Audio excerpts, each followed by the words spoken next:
Hello, hello, hello. Rodster, how's it? How's it going, Trace? I'm okay, and you, my friend? Yeah, lekker. It's my favorite time of the week. It is absolutely. It's like we should do this on Mondays so we can start the week off right. So, what have you got up your sleeve for us today, Rod? Seeing as I'm making you work really hard, it's nice to sit back for a change and just like, I don't know, look at the screen. It's like me, I'm just attending a webinar, to be quite honest. Yeah, you say that. You do so much work on these, regardless of talking in these. So what we're up to tonight, I think what we're going to do is we've spent some time working with our default app, not default app, our template app made from SharePoint template style of thing, which is nice. And but easy for me. Yeah, it's a great place to start. But when you want to get a little bit more serious about the apps you're building, it's nice to do it from scratch. So I think tonight what we're going to do is we're going to start it from scratch. Cool. So let's jump right into it. I've left some stuff open here. So here we are. So what I have done is I've made a new SharePoint list for us that we're going to use. And let's just give a very quick tour of this. Two things we're going to notice about this that are different from our previous list. Just zoom in a bit there for the old people like me, man. Oh, for sure. How's that? That's better. You know that, and you know me, I'm the shortcuts girl. Hey, you know that control and scroll on your mouse wheel does that. Hey? I'm just saying. Yes, totally. I'm a gamer. My scroll wheel is balked. Dedicated for something else.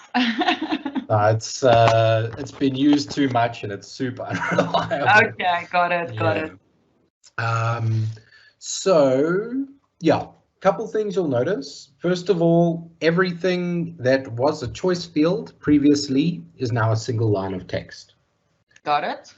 You don't have to do that, right? You can have the choice fields in SharePoint. Personally, I like having a single line of text so that I can control everything I want to control from Power Apps. Right, I want one place where I'm controlling all this stuff. So that's what I'm going to do.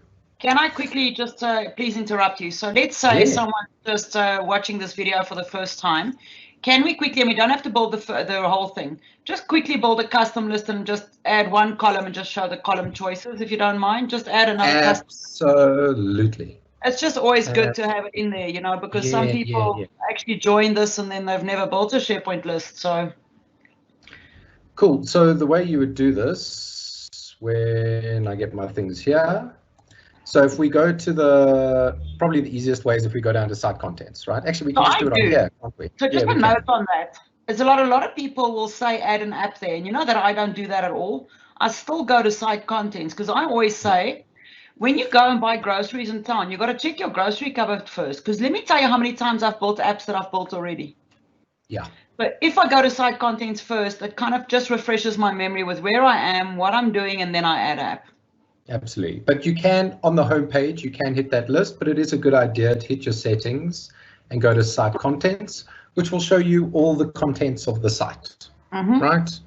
And you can see there's our previous list and here's the new one we've made. So you can have a look at what's happening and how many items they are and when they were created. So once we've done that, we can then go say, I want a new list, and it'll pop us up. And we've got a nice new interface here now. We do. From the Microsoft Lists style. So we're just going to call this example. You can choose whether or not to show it in the navigation. We'll just leave that. And I'm going to say create. And it'll then make an app for us. Okay. Now there are two ways to add more columns. We can either, in the interface here itself, we can say add column and it'll give us a list of what we want to add. So if we want to add a yes, no field, and we can save that in. Alternatively, much like going to site contents, right? If you go to the settings here, we can get to the list settings. Again, that's me still doing it that way. You can't believe it, right? That's exactly what I still do.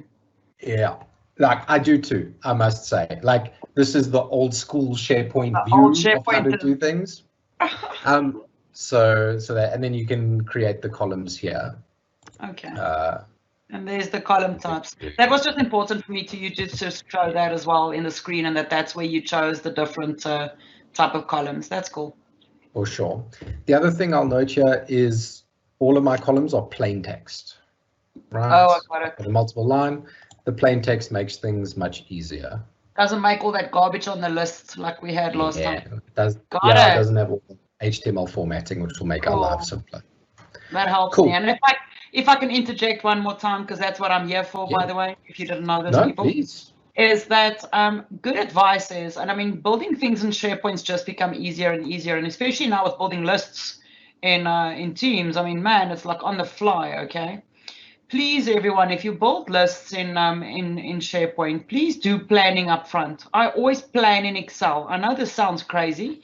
I always plan in Excel, like columns in Excel, because it helps me to decide which one I want first. Because it's less PT then to move it around in SharePoint, you know, and to decide what fields I want it to be and what are the choices going to be, etc. So I always do a little bit of planning in Excel, and then I go and build the thing in SharePoint, because otherwise you end up doing maintenance quite a lot on the thing before it's ready to go. But anyway, over to you, Rod. You're absolutely right, and I think that goes to everything, right? From lists to our Power App to whatever flows we want to make. Doing a PowerPoint presentation, whatever it is, sitting down and having a think about what we're doing is always a good idea first. Absolutely. That being said, do as I say, not as I do. Absolutely. We're going to wing this one. As we do. So, as we do, yeah. So we've got our list. Now we're going to make a Power App for it. The way we did it previously is we just hit the Power Apps button and we said create an app, right? True. At some point in the future, it's probably quite worth going into the customized forms and just seeing how that interacts, because that's quite cool as well. Much like, not touch that at all. Is that similar to the like in Nintex, where you have Nintex forms and you have the workflow side, where you just modify the form in SharePoint then? Yeah, it is, right? So it's the same thing we used to do with InfoPath, right? Where you could use InfoPath to change what the SharePoint form is. And basically, if you hit new and you're getting your new item here, it's this panel that you can customize. Maybe we can do that at some time in a future one. Yeah. So, guys, if you do want that, pop us a message here or hit us up on the social medias or on YouTube or whatever, and let us know if you want to see that sooner rather than later. So last time we said create an app, and it made our app for us, and it was perfectly functional, right? It did what we needed it to do, but we lose a lot of control in that process. And if you want something more complicated, that's going to be using multiple lists maybe as your data source, that's maybe not the best way to do it. So we're going to start from scratch. So to start it from scratch, we can come to Power Apps, make.powerapps.com, or powerapps.microsoft.com, or click on the link in your office.com. Lots of different ways to get there. And once we're here, instead of starting from data, which is essentially what we did before, we're going to start with a blank app. And the one we're looking for is a Canvas app. Some point in the future, probably we'll talk about model-driven apps, but they are a very different thing. We're talking about Canvas apps. So we're going to say, I want a blank Canvas app. So first choice is we need to give it a name. We've already done, so I'm going to call this management of incidents rather than incident management. And then we can choose tablet or phone, right? Got it. Here's our first big decision. And you just spoke about the preparation, right? So you should always think things through beforehand. And this is quite a big one. You can change it later. It's kind of a pain. Rather do it up front. And the way I think you should think about this is you do a bit of preparation and you work out who's likely to use your app, right? who are your users and how are they likely to use it? If they're going to be doing it predominantly on phones, right? So maybe you're making an app for your salespeople who are running around out in the field to clients. Chances are they'll do it mostly from their phone. In that case, you'll choose phone. If people are going to be predominantly accessing it from a computer, from a browser, laptop, or a desktop, then I would choose tablet. Okay. The other time I would potentially use phone is if you're expecting to embed this Power App in a Power BI report or a SharePoint page, and you don't want to take up all of the screen real estate available to you, then you might want to use phone. Because it says tablet, yeah? Sorry, even as a tab on a team, because the phone view still works fine, so. It does, but like that tab is always going to be full screen. Yeah, in Teams, right? So you might as well, if it is predominantly a Teams app, I would say use a tablet view. Okay. Because it says tablet and phone, right? But really it is portrait or landscape. Got it. Is really the decision you're making there. So we're going to use a tablet app because it gives us more space to breathe. And I think they look a bit better. Like if you are on a phone, you have to make a bunch of allowances for the fact that you're on a phone, right? You have less real estate to work with. So a tablet gives us more space to breathe. So we're going to do that. We're going to pick tablet and we just say create. It is then going to take a little while and it's going to build this this blank app for us. Okay. The one thing about doing it this way, rather than just the template from SharePoint, is we're not going to have something immediately that we can just publish. Right? Got it. So if you really, really need people to capture this data this minute, then just make the SharePoint list, create it and publish it, and you're done. It pops this up. The little don't show this to me again button never works for me. So you can skip that. And now we're back into our interface. And you can see in the last one, we had a bunch of pre-configured screens with a bunch of stuff on it. This time we have nothing. It's a blank canvas. Sounds like a lot of hard work for me. To me, it's really exciting. Okay. Well, I'm excited to learn. I'm excited to learn. This will be my first exposure to a Canvas app, so I'm very excited. Nice. So I'm hoping today we can get the gallery up and running where we can see all of our different items on this home page, and then next time hopefully we'll get into the forms, but we'll see how far we get. So first thing I want to do is I want to, before I even connect to data or anything, I sort of want to decide, like split up the page, where am I going to put different things? The first thing I want is a header banner. So I'm going to make one of those. I'm going to pop in a label. I'm going to run through this pretty quickly because we have done this before. If you do want me to slow down, please do say. So I'm just resizing it here.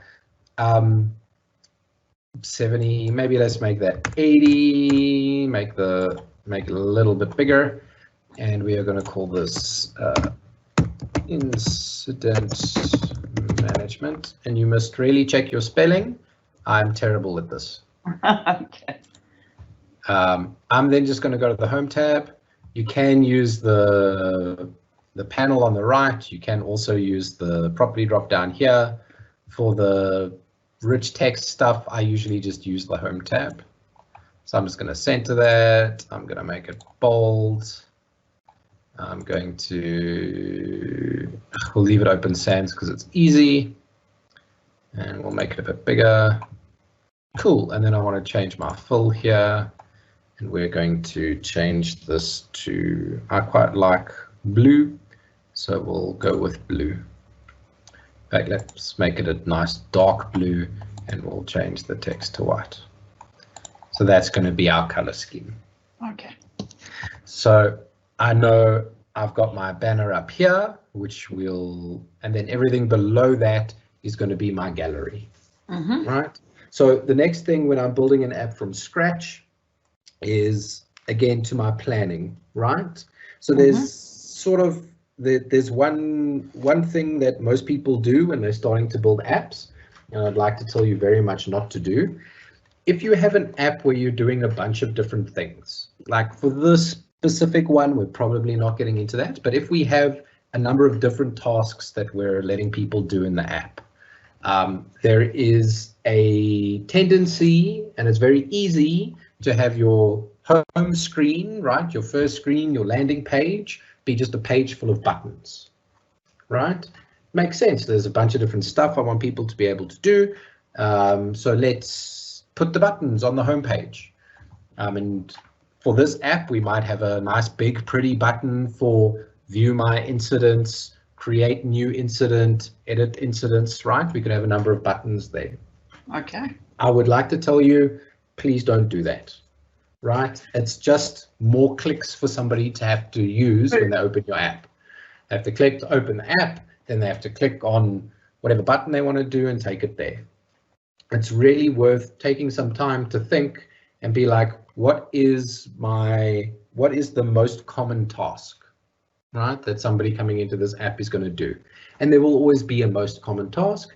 And I would say you take them straight to that task, and then you give them buttons and navigation to do other things if they want to do that. Okay.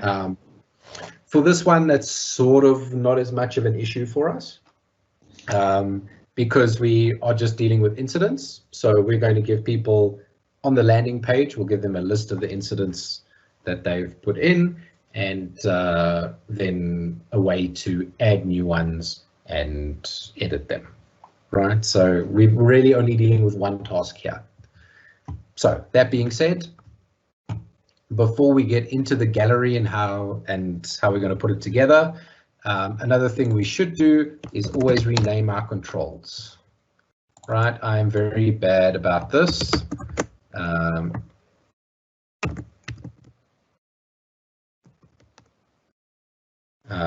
But we're going to label them like this. So my screen, I've labeled home, and my label, the way I like to label them is I always put what kind of control, or like an abbreviation, what kind of control it is, and then a name, a unique name.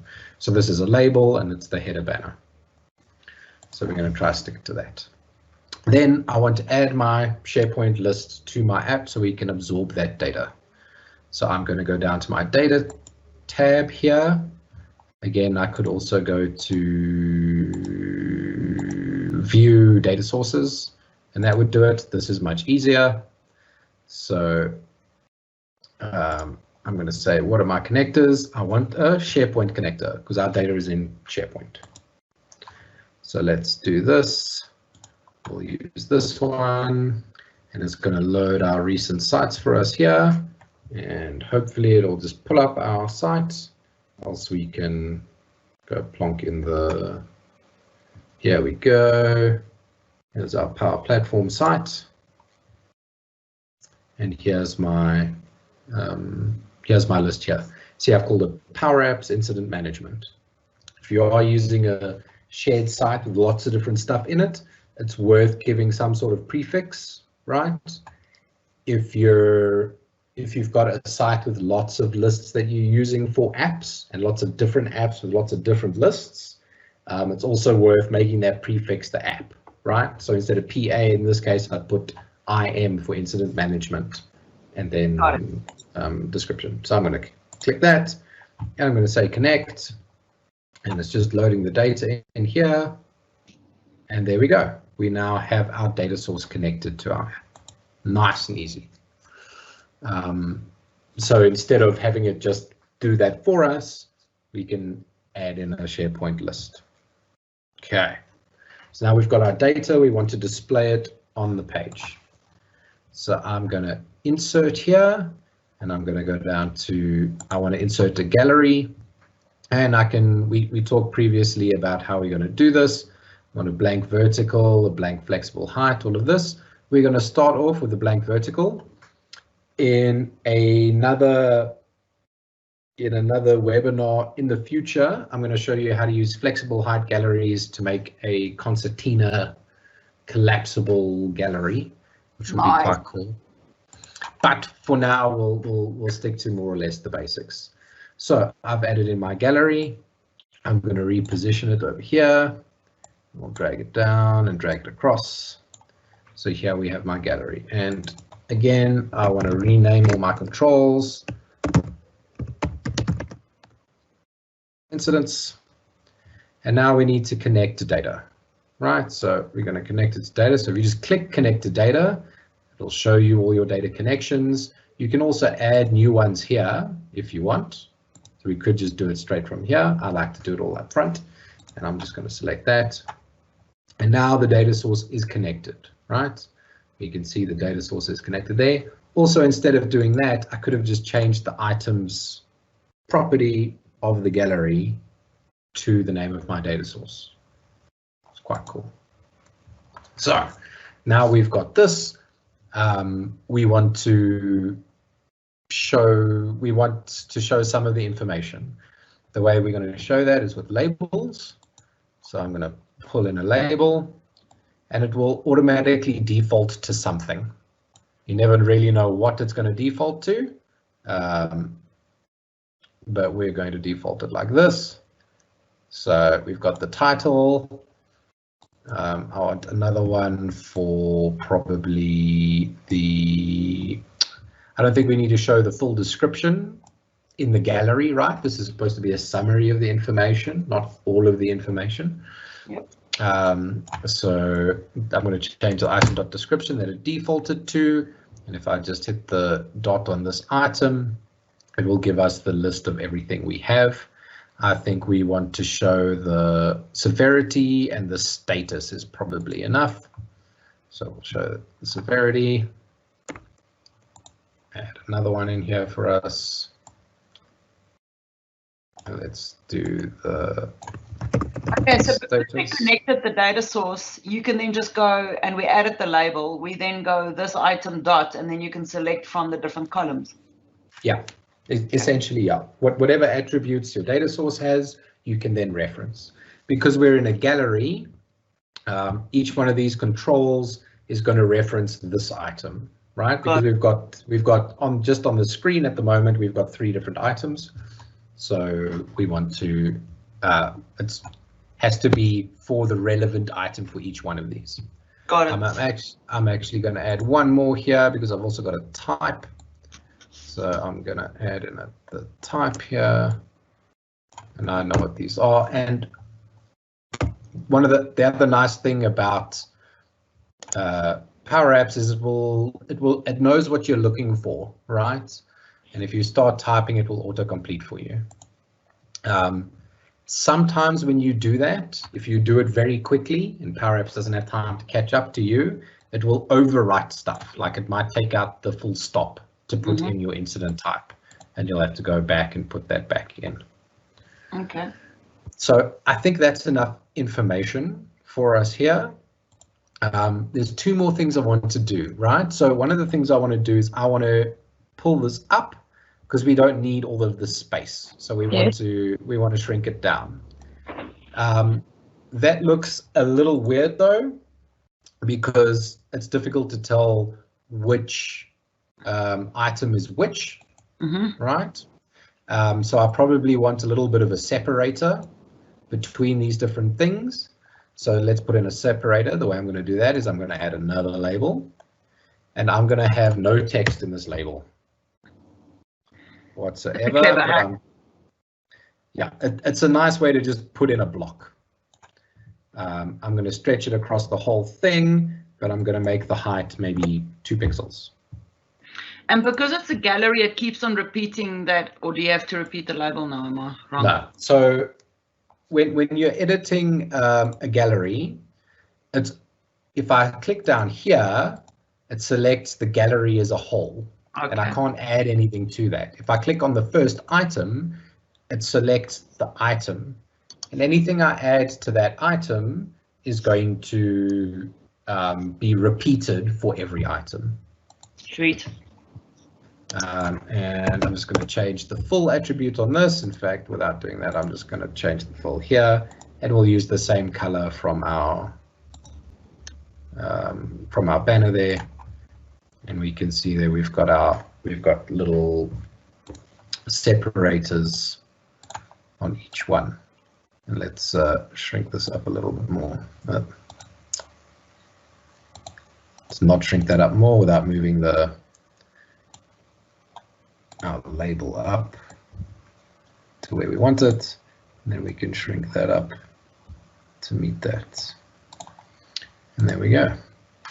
So that looks a little bit neater.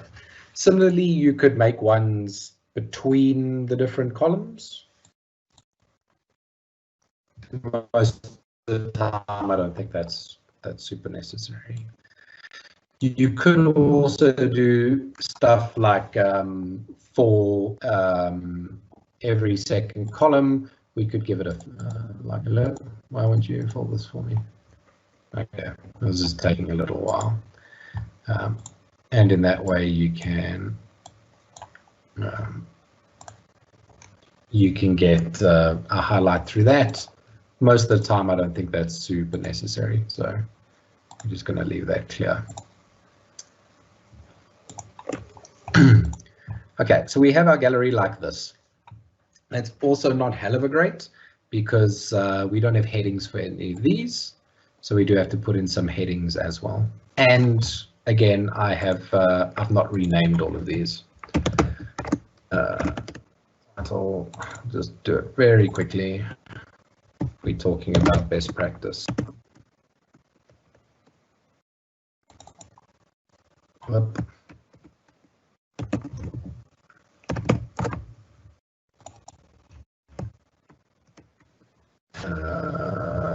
That one was and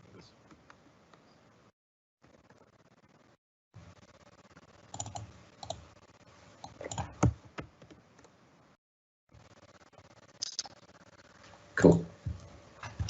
So now I also want to make some headings for us here so we can tell what these different columns are. One of the things I'm going to do is I'm just going to copy. I'm just going to Control C. We can also hit that and say copy. If I click outside of the gallery, I can then paste that in. And I can just get a divider on top of the gallery there. Although here, if I look at the formula bar, it's trying to select parent. Everything you put in a gallery will have an on select of select the parent. So it knows which one you've got selected. In the same way, I just need to stretch it out a little bit more. Now we've got that going all the way across and then below there. And then I'm just going to add a couple labels for our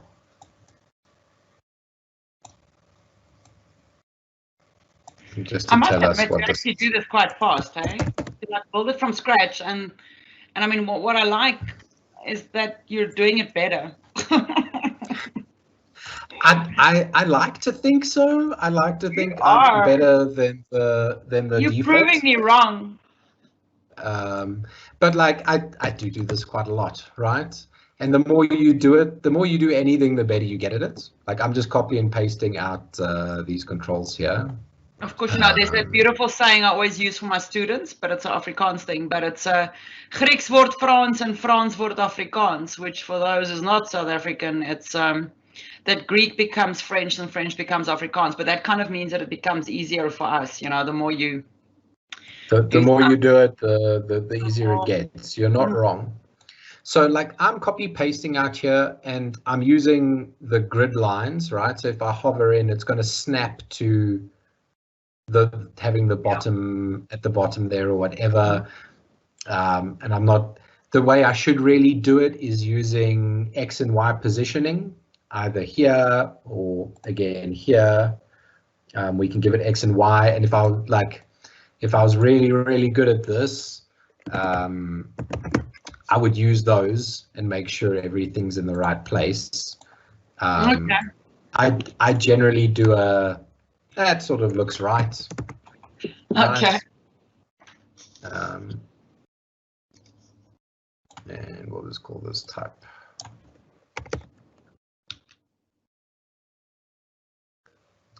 cool.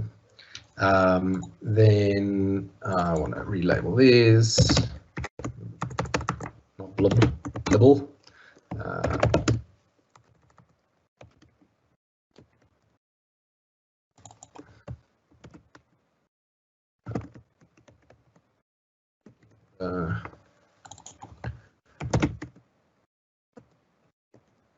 So it is not super important to do this with labels, right? Because you're very seldom going to reference a label on something else. But it does make it a lot neater, and it makes it a lot easier to find, right? If I want to select the type header, I don't have to click through 7 different things called label 1, label 2, label 3, label 4. I can say, it's that one. Okay. Right. I'm then also just going to hold down Shift, select all of those, and add these to a group, which I can call gallery. That makes it nice and easy for me to move it around as one thing. So that's not bad. I could spend a lot more time here, right? I could make the headings, I could put a different color in the background, something like that. For our purposes for now, I think that's fine. How are we doing for time? Halfway through. Okay, let's carry on. Right, so this list we have is pretty small, right? We don't even have a scroll bar in it. Most of the time when you're building an app, you're not building something for this small an amount of data, right? Usually you're going to have a lot more. You might have 50, 100. If you're dealing with data that you're probably putting in SQL or something, you might have thousands, tens of thousands of rows of data. And what you don't want to have in that situation is where you're just scrolling forever and ever and ever to find something. So there are lots of different ways we can enable the users to filter and search through this list. So that's what we're going to do next. To do that, I'm going to give myself a bit more space. So I'm going to move the gallery down a bit more, and I'm going to take the gallery header and I'm going to move that down to join it.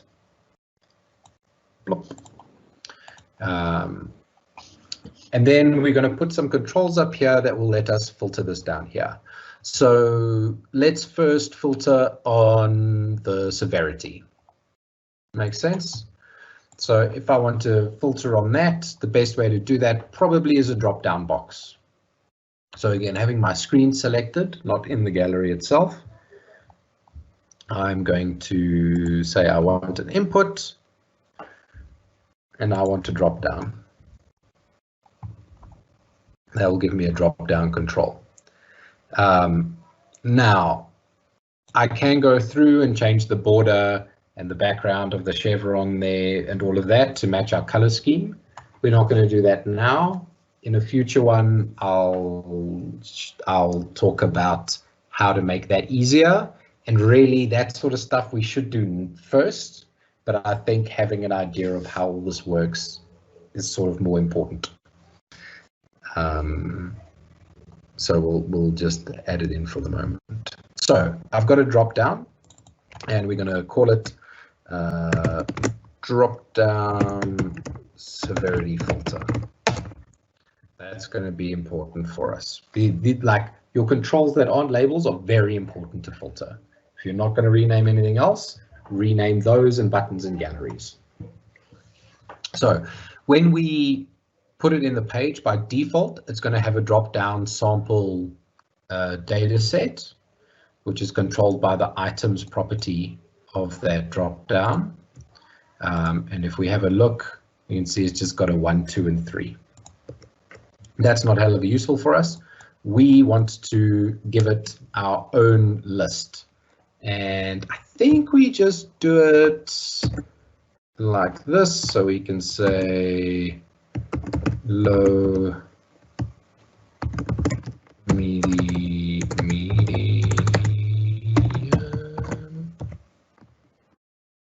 I think can just do it like that and it should work when it catches up. I might have that completely wrong.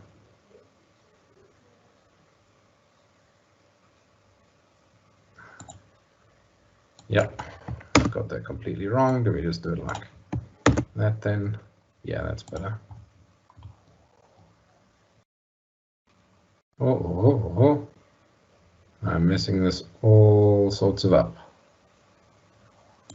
Comments expected. If I can actually remember how to do this, that would also help. Hey? Well, so it's good learning for me. It is a good learning curve. Hey. Let me just talk among yourselves quickly.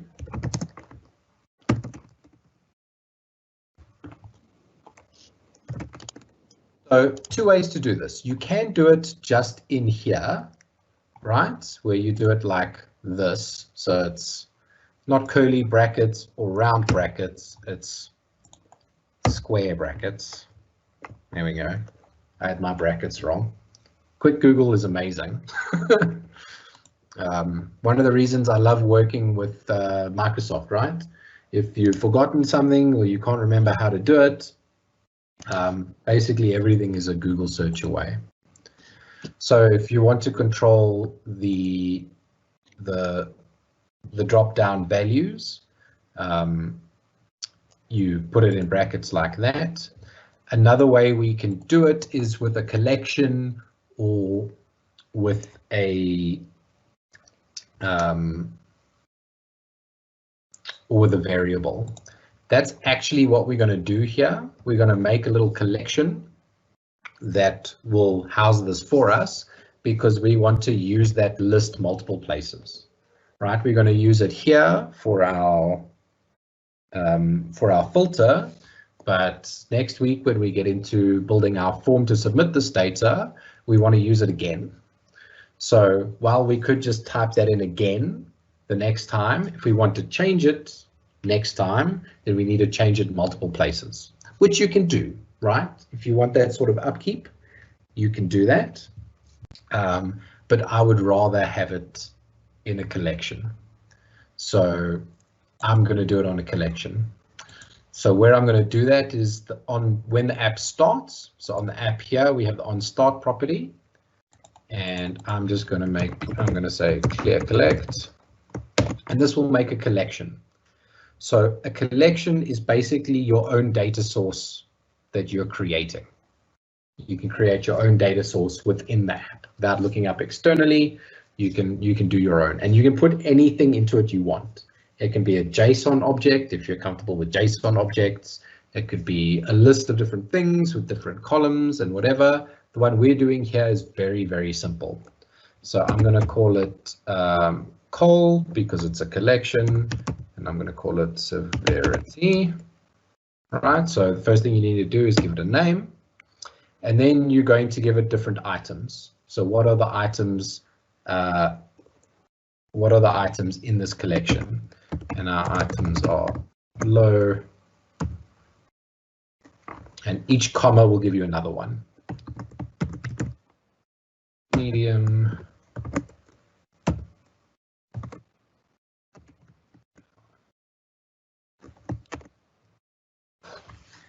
and when that runs, it will make us a collection called col severity with 3 items in it: low, medium, and high. Each one of those could be a whole row of information. We just have, that's the simplest sort of collection you can do. Again, if we remember from last time, to run that, we can hit the little thing here and say run on start, and that will then run it.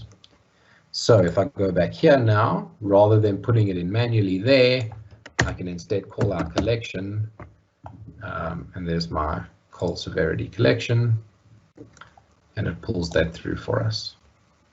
And you can reuse it. Again, you don't have to do that, but it will save you effort in the long time. If you have a list of something that you're going to be reusing multiple places, it's a good idea to make a collection for it.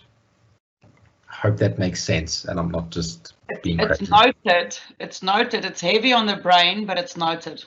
Yeah, and as we do more stuff, we'll see why that's useful. And the more you do it, the more it'll make sense, right? I'm a big believer that nothing makes sense until you actually use it in a real context. And that's the nice thing about this being recorded and available on YouTube, is that even me, I can go and watch the recording again afterwards and kind of take it a bit slower and just go, what did I do there? Do this. But you're right. You only learn when you start using it on your own. That's a fact. Yeah. So I've given it a little label here. Again, I could be spending a lot more time on the UI here. But for now, I think this is fine. We'll probably do a pass in a future webinar where we go through that. So now I've got my drop down, right? And what I want is when I hit the drop down and I pick medium, I only want the medium severity items to show. So how do we accomplish that? We do it by filtering our gallery data source, which would sort of make sense if you think about it. So I have this gallery, and the gallery has the items property, and that's pointing to my data source. So I want to filter this data source by that drop down. So there is a handy dandy filter parameter argument function, I suppose is the best one. And filter is going to tell us, okay, so you put filter, open the brackets, and we can see Power Apps is telling us here. I'm pointing at my screen. It's very professional, Rod. Well done. First thing it's asking for is the source. So that's our data source. What are we trying to filter? We're trying to filter our SharePoint list. And we've got our comma. And what is our logical test, right?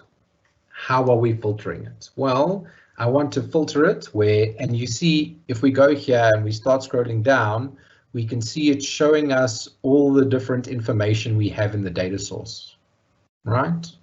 So quite simply, I'm going to say, I want the severity. So the severity of this data source. I want to filter it where the severity is equal to what we've selected in our drop down. And here's where the naming of your controls is important, right? So I can just go DD underscore, and I know it's a drop down, and I know it's that severity filter. So naming it is very important. We only have the one in this case. So if it was called drop down one, I know it's drop down one. But once we start getting a bunch of different controls in, that becomes more and more difficult. So naming it's very, very important. Now, you see this isn't going to work. We've got a little red squiggly line here that's telling us that the argument type is invalid because this is a text value, right? Low, medium, or high, whereas this is not a text value. This is a whole control. This is DD severity filter, which if we go and look at it, has a whole bunch of different stuff about it. It's got an accessibility label, it's got a border color. So Power Apps doesn't know what you're trying to compare. You're trying to compare a text value to an object with a bunch of different information on it, which is fine. All we need to do is, again, put our dot and say selected, not accessibility label. That's not what I wanted to click, Power Apps, thank you. We say selected text.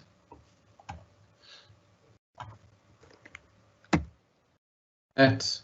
And then what is the value of that selected text, right? Because the selected text is a record in our collection that we made. But what is the value of that selected text? And that is in this case going to be medium, right? If I put another comma here, I can add in additional arguments, right? So this one I'm filtering on severity. If I put another comma, I can put in another thing and another thing and another thing. We're not going to do that. We're just going to close that off. And there we go. So here we have medium. I can go to low. Let me show you the low ones. I can do high. Only show me the high ones. Makes sense. And this way we can filter through we can filter that down. That's very smarty pants, by the way. That's pretty cool. I'm going to take this weekend, me and maybe a half a bottle of red wine, and we're going to build this thing on our own, okay? Because I've never built Canvas apps, remember? I mean, I would never have gotten this right if I just published it from SharePoint, right? Like, never. I mean, you can, like, because it's already got all this stuff built up. It's already got a search. It's got an ordering, whatever. So what we're going to do is we're going to step through each of those things one by one, and you can build it up over time. Because if you look at one function that's doing 8 different things, it's doing search and it's doing filtering and it's doing ordering, like, it looks really complicated. Whereas if you build it up piece by piece, it's less so. We do have an issue here though, right? Because I can't see everything. Because I've only got these 3 things in my list, I can never see all of them at the same time. True. So we need to account for that. So how are we going to account for that? I'm going to put in a blank, right, in my collection, so that we can actually select it blank, right? So it can be blank, low, medium, or high. Again, we have an issue because if it's blank, now it's not showing me anything because it's checking, is the severity equal to that? Well, none of the severities are blank, so it's not doing that, right? So how do we deal with that? There's a couple ways. Probably the easiest way is we can just say, we can put an if statement in here. So we can say if, and that's gonna, okay. So I want to say if dd, well, if I can type like a human being.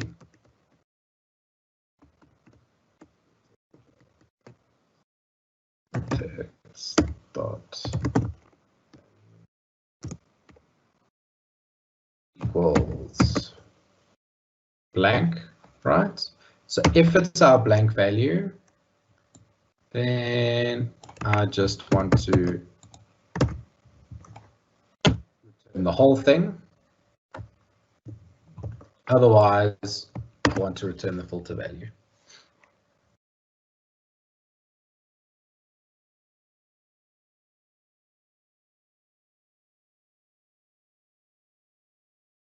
And as soon as this catches up to all the stuff I've been typing,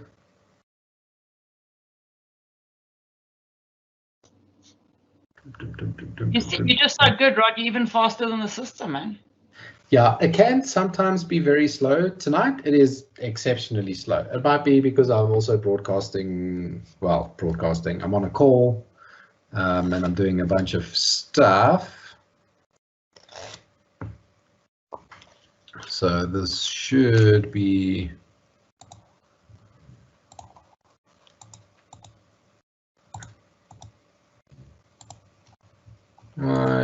Why aren't you doing what I tell you to? That's the true value, right?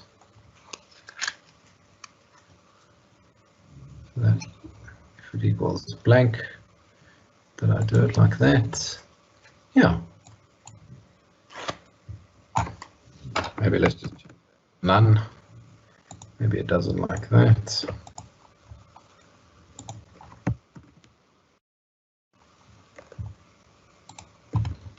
There we go.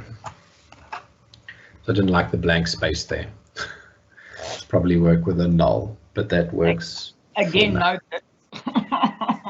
That would have taken me like 17 days and I eventually would have phoned you and it would have been a whole screenshot up and down on WhatsApp. You know this. Yeah. I mean, there are a couple different ways to do this. And next time we'll talk about another way to do this, right? How to deal with that.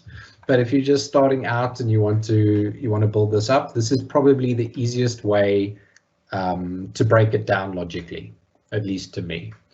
There's some more complicated formulas you can do that'll do similar stuff a little bit more elegantly, and we'll talk about that. But for a starting point, this I think is pretty good. I think it's pretty good. And I like the fact that we're kind of taking it in little bite sizes and doing this learning journey together. I mean, I love it. Yeah, absolutely. So do you have any questions on that? So for now, I'd like to go and practice this, okay, so that by the next time when we start doing more, I think one question is, so I see you've renamed the screen to home. So that's your home screen when you hit the, so let's quickly discuss what we want to cover in the next session next week. So what are you saying is happening next week? What is our next step into this Power App? Our next step on this Power App, I think we'll do a little bit more customization on this gallery, right? Before we get into anything else, I think we'll see what it looks like when we put in multiples of these drop downs. So how we build up this this formula to cater for multiples of those. We'll also add in a search box so people can search across the various controls, and that will pull up here. We'll also want to reset all of them. So if people don't like how they're filtered, they can just blanket all out with one push. And we'll do some ordering as well. So do you want it ordered alphabetically, reverse alphabetically, and giving people the option to pull it back and forth. You want to, and I'm lazy like this, right? Do you want to just throw a label there on the screen and then just bullet those little things that you just said, and then we know that next time when we start, we know exactly what it is that we want to do. That makes a lot of sense. I'm so lazy like that. So let's just put a tick box in there. That's so me. We'll do multiple filters. We'll do search. We'll do ordering. And that will probably take us through the hour. If not, we'll get to maybe add a company logo or something, seeing as we're on the home screen. For sure. We'll add in our logo quickly. And then if we still have time, we'll talk about how to get this value passed to a form. Maybe we'll get to a new form. Probably. And you know what I like as well, Rod. I like so I like what you said in the beginning with, you know, everyone always wants to do all these buttons, you know, and these squiggly things, and it doesn't always add value. So something that I would do, coming from a compliance background, is that for systems like these, especially compliance type of systems, is I kind of like, and I don't know how much space we're going to have left on this homepage, but it really helps in companies when you can add some information on a homepage of an app also to what the protocol is, or where people can find the policy regarding this process, or, you know, do you have support needs or something. So that I don't know if you agree that might be a good thing to add on a homepage as well. Just some extra information, you know, like who's the owner of this process, or where do they log a ticket, or, you know, where do they find the policy regarding incident management or something. So from a compliance point, that's always it's the perfect estate value that we have. Real estate is to add things like that on a page like this. So the absolute simplest way to do that, right, is we can just put a footer in. Got it. Right, we can have a footer at the bottom of the page that says click here for stuff, right? I like it. I like it. That's the simplest way to do it. You'd actually probably do it with an HTML text. Maybe we'll do that. We'll talk about that. For me, that's but there are cooler ways to do it too. For me, that's also, you know, like you get real-time training or in-place training. Yes. I always like building help and features and extra little things into wherever it is that they hit that process, you know, to help them, you know, along, because it's just the perfect place to do it. They don't have to navigate somewhere else for it. So I do like that idea. I definitely do. You're absolutely right, and I'm big on that. And there are a couple different ways we can do that, and we'll absolutely get into that too. I love it, Rod. I think we did like great. Well, you did. I just sat back and did nothing. But no, like important insights, right? Because I can just go off, right, and miss a bunch of stuff. So it's good. It's good. I like I it. love like it. Any resources you want to share there, or anything you want to point someone to? As Sure. always. So, as always, there is a bunch of stuff. I find Twitter really great for information on this sort of thing. Twitter's a great place to keep up to date on what's changing and what's happening, and when people that you find useful publish new stuff. Twitter's usually the best place I find to get that information. And then, yeah, that's the community conference we spoke about last time, which is another great place to find all this information. Absolutely. In terms of tutorials and how to do the different stuff, I find YouTube fantastic. Right, that's the way I learned most. I like watching videos and having people explain it to me like I'm 5. I need that very often. True story. Yeah, absolutely. And then there is also the Facebooks, and all of that, which is a great community place as well. Absolutely. Rod, as always, this is I mean, you've just got such a calming effect on me. I really think we should move this to Monday so that I can start my week better. But anyway, for now it's working for us, right? But yeah, I think it's how calm and slow you are about this, because I'm just a hurricane, okay? I'm an absolute hurricane. So at the moment, I think I must change. I think for next week's gifts, I must do a yin yang, because we kind of like the yin yang of power ups at the moment. That's fantastic. I like that idea. Yeah, I mean, we could barrel through and do 100 things in one bit. I tend to think that there's a lot happening, so taking it a little bit at a time is more palatable. That's perfect. And as always, I want to thank you for this. I think it's been incredible. And for everyone else out there, we do share the recording, so you can go follow myself and Rod as well. But you'll always find the links to the recordings and to the different YouTubes on the webinars page as well. So that just made it easy for me to kind of put everything into one place, because everyone always kept on asking me, where's the link to the webinar? And I was just like, nope, I'm over this. I'm going to build a page where everyone can find everything they need. Yeah, go to the page, tracyfundescape.com/webinars. That's it. So yeah, I think that's us. I think that was a lot of learning. I'd love to go and try that out before next week so that I can feel more comfortable with it. So I'm very excited to go try that. And Rod, thank you so much for your time. No, thank you, Trace. Thanks for jumping on the call and doing all the back channel stuff and getting it all going. Thank you all for watching, whether it's live or in the VODs. Really appreciate it. It's cool.